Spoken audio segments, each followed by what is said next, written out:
A wide body pinball, absolutely bulging with player appeal. Very interesting way to word that. I'm Mike Dimas, and this is Pinball Shenanigans.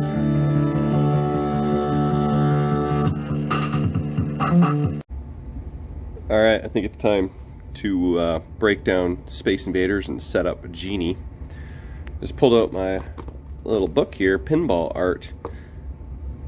You cannot have a pinball art book without having Genie in it. So let's sniff around and see what we can find. Okay, I stand corrected. I guess you can have a pinball art book without including Genie. You just can't include every game. But Buck Rogers, Gottlieb System 1 made the cut. Incredible Hulk, Gottlieb System 1 made the cut. And I think I seen maybe Charlie's Angels too. Well, Nippet had to make the cut, of course. Okay, so no Genie in that book, but let's just take a quick peek at some Genie history / information.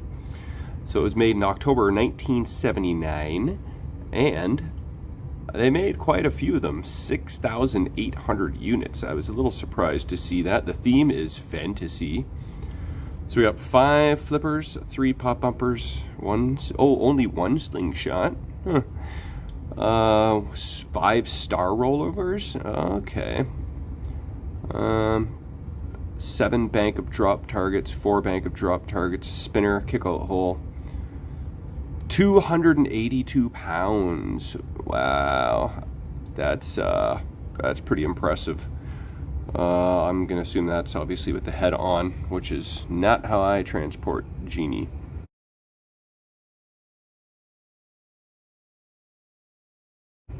So it says here the flyer shows the pop pumper value is 1,000 points, but the production is actually 2,000, and I can confirm that. Here's the flyer, and it says 1,000 points there. Can you see that? And production game, 2,000 points.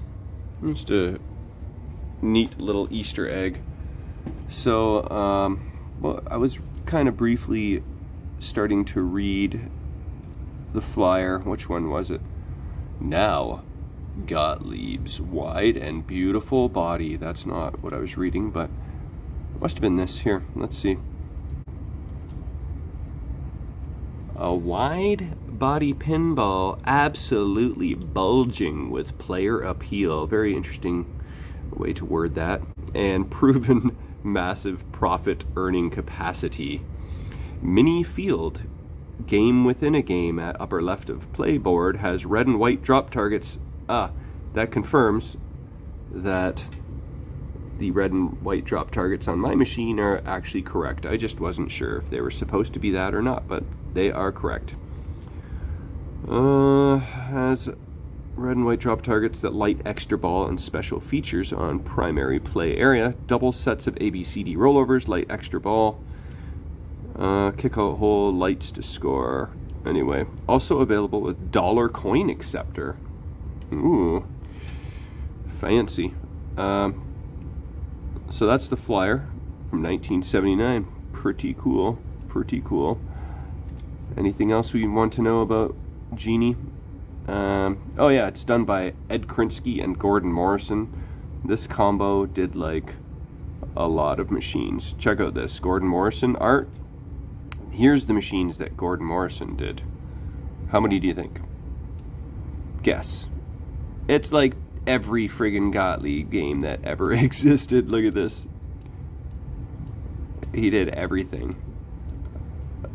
It's still going. Spacewalk? What is Spacewalk? Wildlife, Vulcan, Valkyrie. Let's look at Valkyrie just for fun. Mythology. Is it actually... What is it? Valkyrie. It looks like it's something that never got produced, but yeah, so anyway. Where'd that go? Gordon Morrison. Where'd you go? yeah, he did a lot of Gottlieb's art. Anyway, so that's what we need to know about Gottlieb Genie. Let's, I'm gonna get cracking here and break down Space Invaders and make some space for Genie and set it up. I'll be back. Okay, just breaking down Space Invaders. And I thought it'd be interesting to do a side-by-side. See who's got the widest body. Okay, that is basically 28.5 plus maybe 1/16. Okay. And Genie, what do we got? 28 and looks like 5/8.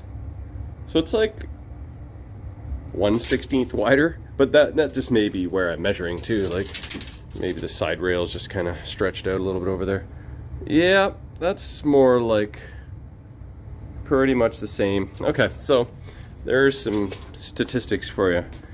Bally wide bodies and the Gottlieb wide bodies are the same width. Hey, just for fun, let's go back here to my stern big game. Okay, I'm measuring from the back side. It's a wide body, but it's only 25 3/8. Did Stern do wider bodies than big game? I wonder. I don't think so. Cheetah? Is Cheetah the same? I think Cheetah's the same as big game. Alright, I gotta strategically back my way out of this corner. Alright, Genie is in position.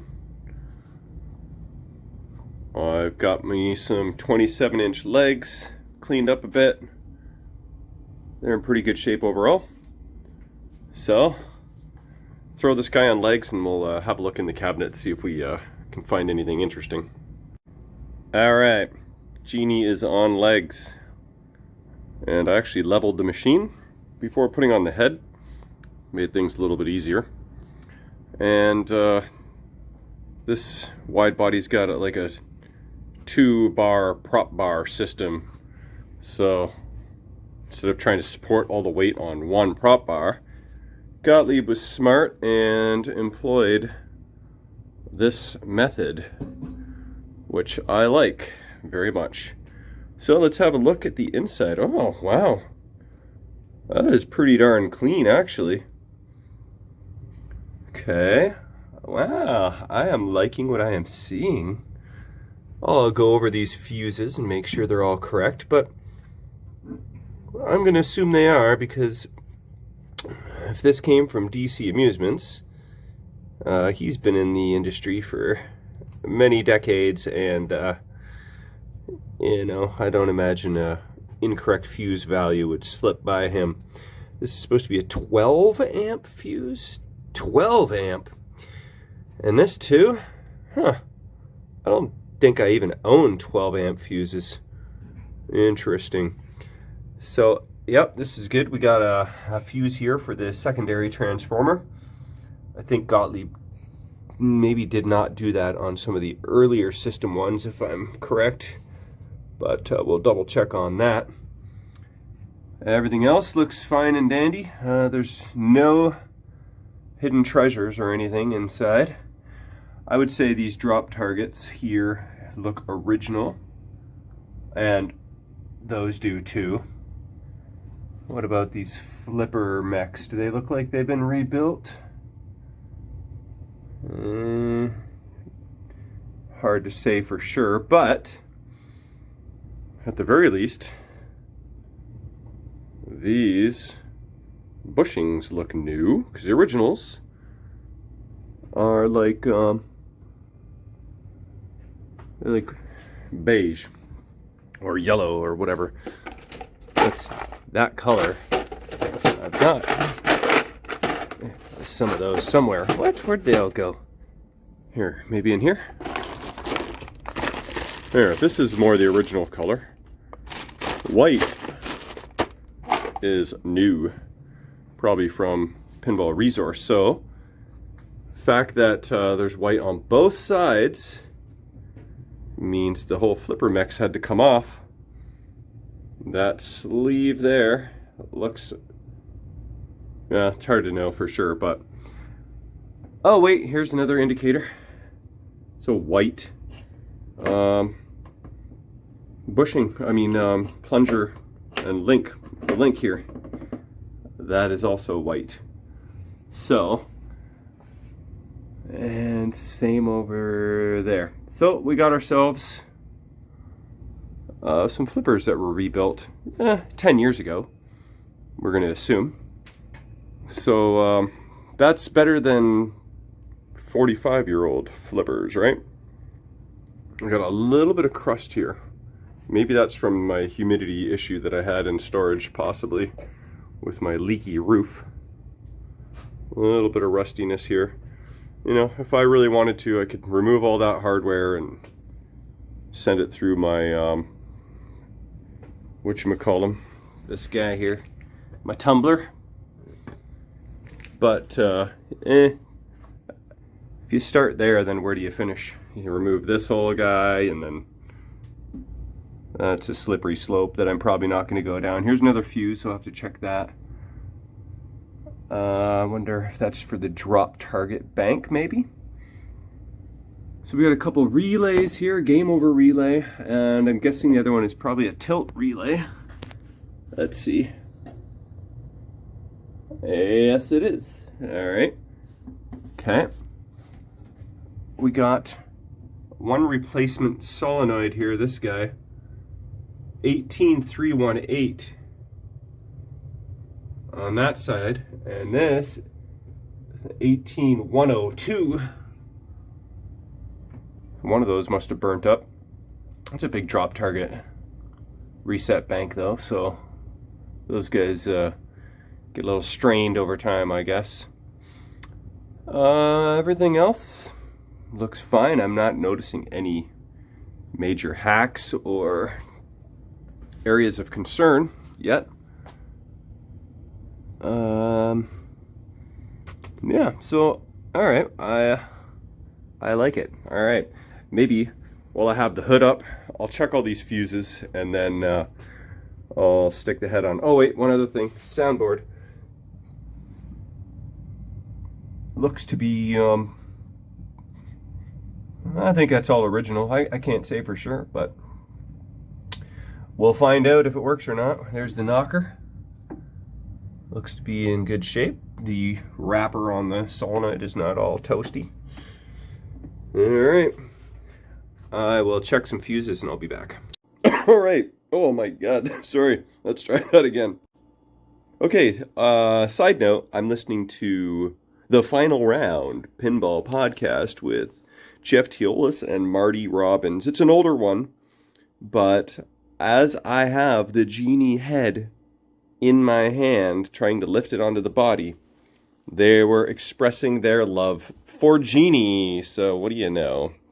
I opened up the goodie bag inside here and found some interesting stuff. P1X4 pinball board setup. We got audits, dip switch settings, presets. Was that for this is pertaining to the P1X4 board? Yeah, X4. Okay.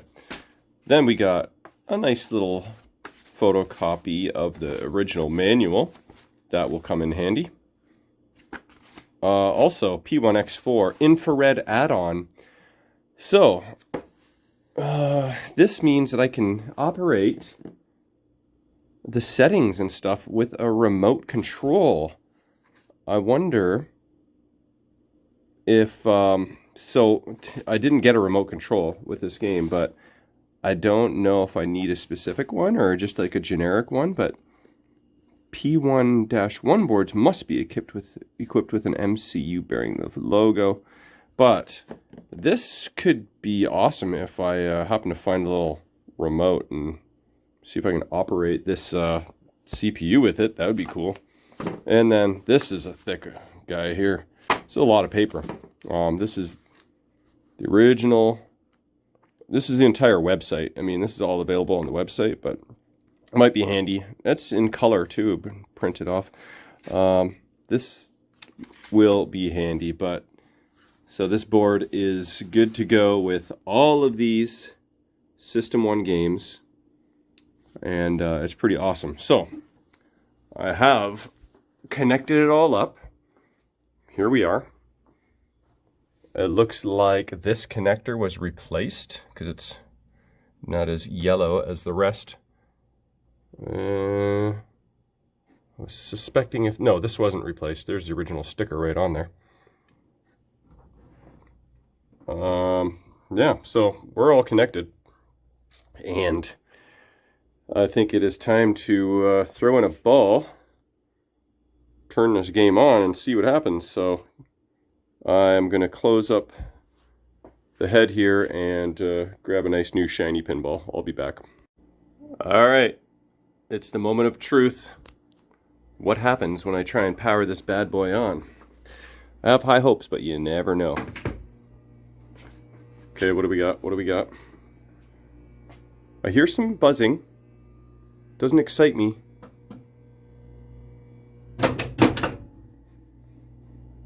One display is dim. Okay. Just because I hear that buzzing, I want to investigate, make sure no solenoids are locking on before I proceed any further, but I think that was a pretty good start overall. Looks like it was booting up the CPU and drop targets reset. So let me investigate what is buzzing. I'll be back.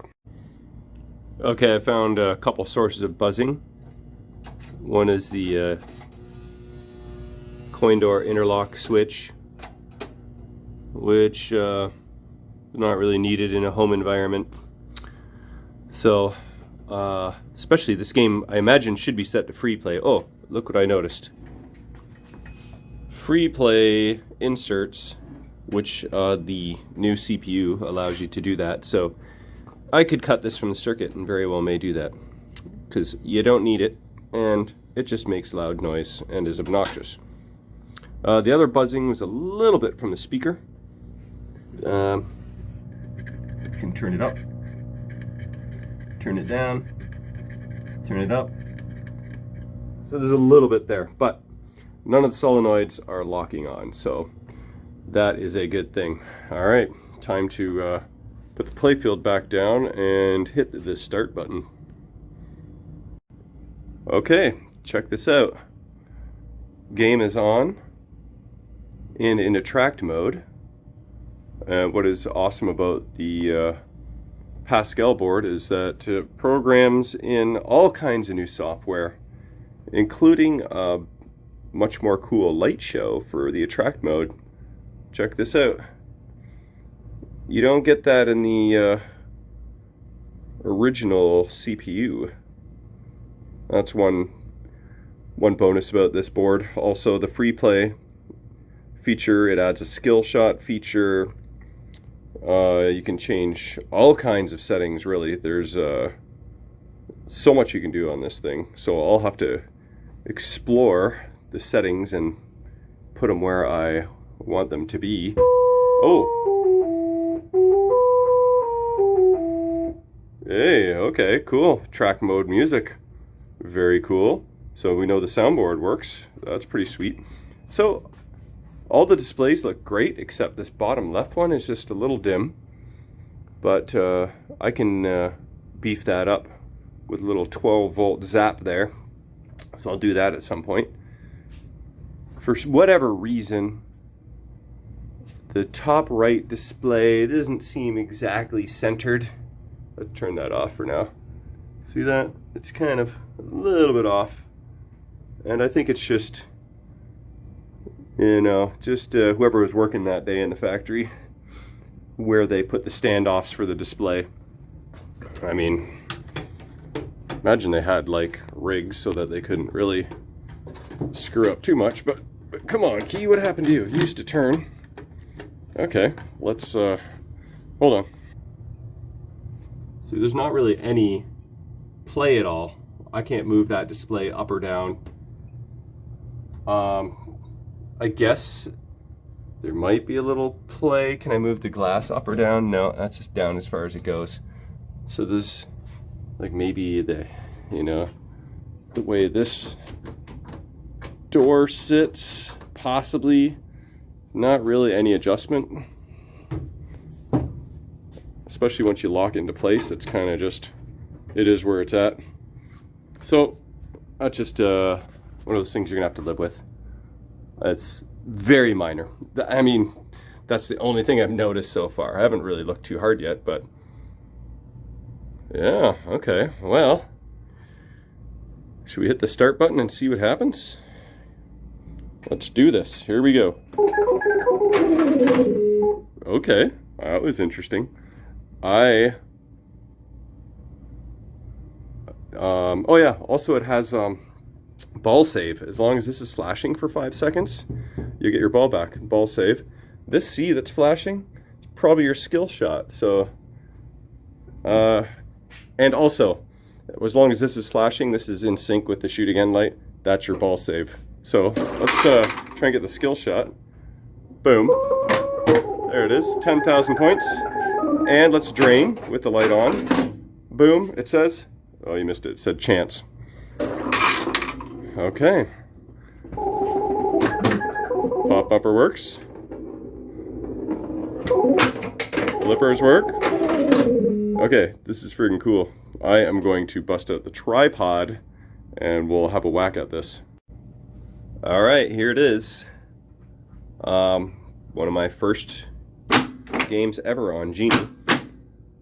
Is this misaligned on purpose? You know, one of those offset flippers, or that's got to go on the list. That flipper there needs a slight bit of alignment. Okay, let's do that to the other flipper too. Yep. Okay, here we go. Let's play some Genie. Oh, another skill shot. Wow. It's got some good sound effects. I mean, a lot of those other, or maybe earlier system ones, it's like da da da da da da da da da da da da. This is not that. Whoa.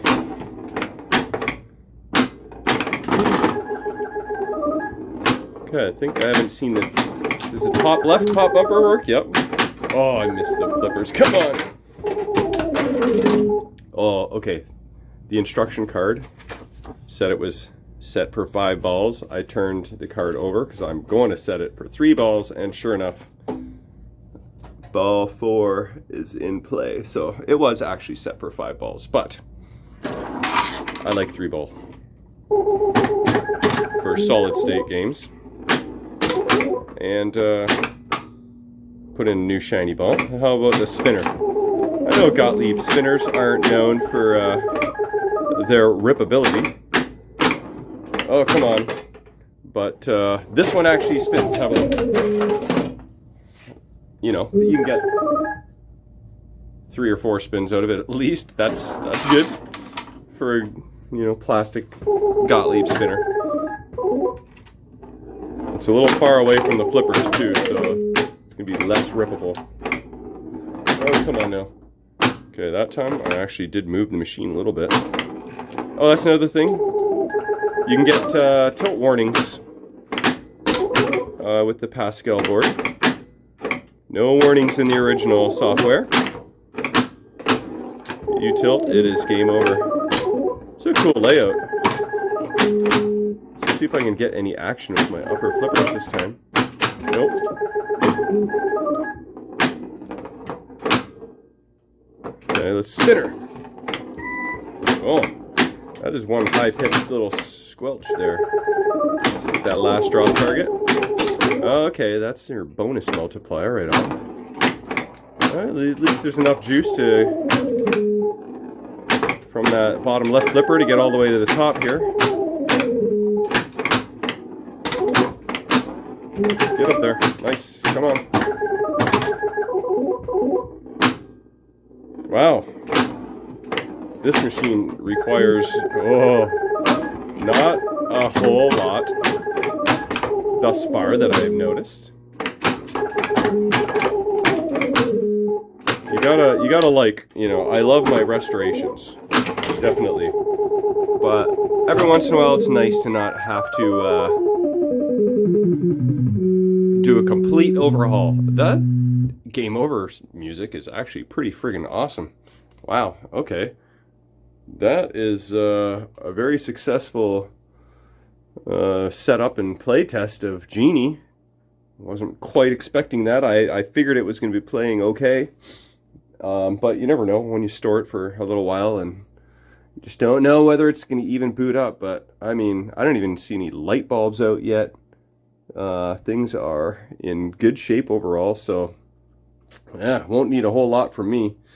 I will explore a little deeper next time around, but I think that's a good way to end this video. Yeah, Gottlieb Genie, what a freaking cool game. There will be more. Thanks for watching. See you on the next one.